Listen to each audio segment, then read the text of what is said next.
LeVine. Today I want to talk about living with bipolar disorder and how important it is to have patience, courage, and hope. The first part I want to talk about is patience. So when I was first diagnosed with mental illness at age 15, as a young person, I really wanted it to all be over quickly. I wanted answers. I wanted to be able to put the mental illness behind me, but it was a very long and windy road trying to get stable. There were 2 years where I was in and out of 5 psychiatric hospitals, and it was a very hard journey. And it's only after finally finding the right medicine and therapy and support that I started to slowly rebuild my life.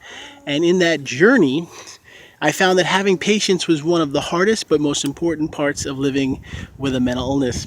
I would say to anyone else that has bipolar, depression, or any other type of condition that you take your time. As hard as it is to say that, if you're in a hospital or you're really sad or your moods are all over the place, tell yourself, you know what, I'm going to do one day at a time and try my best to keep moving forward.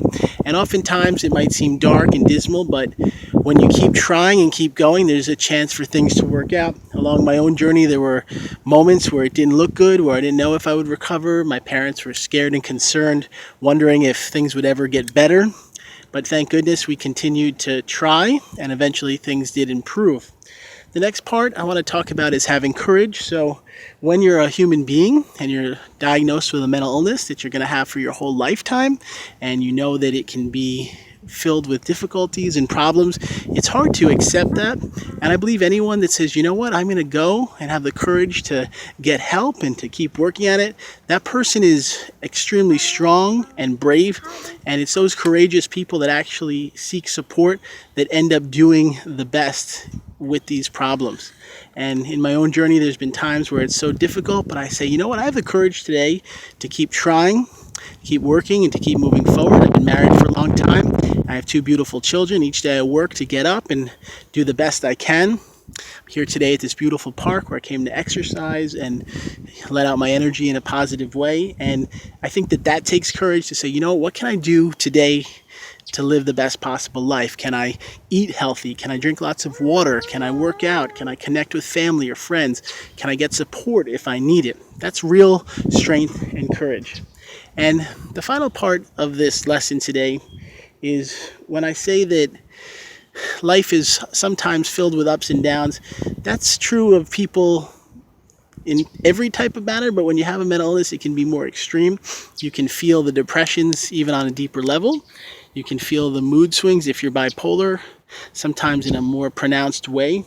And I think that you have to say to yourself, you know what, I am going to go on the path. I'm going to take one moment at a time, one day at a time, and try my best to keep living and keep growing as a human being. And one secret that I'll share that I didn't know all the time is that every person is really having hard times. Even those that seem so strong and so healthy, they have days and moments where they don't know if they can continue.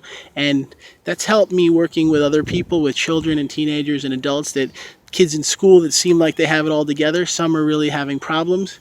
People that seem happy on Facebook, like life is perfect. Many are struggling emotionally, physically, and in their finances.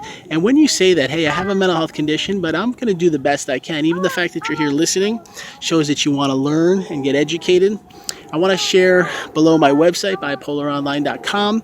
There you can find out I have a number of books, including my new book that was just released, The Psychology of Adult Coloring. I have a great book about mental illness and addiction. It's called Depression, Bipolar, and Heroin. It was written when my brother passed away from addiction. And I want to pray for you today that you have the strength and courage and patience to keep moving forward on your path, to know that it's going to be all right, that you're loved, that you're supported, and that a higher power and God knows that you're a beautiful, amazing human being. You have light, you have love, and you are meant to be exactly who you are. I wish you a great day, and check out the channel here, almost 700 videos to teach and educate and support anyone with a mental illness. Thanks.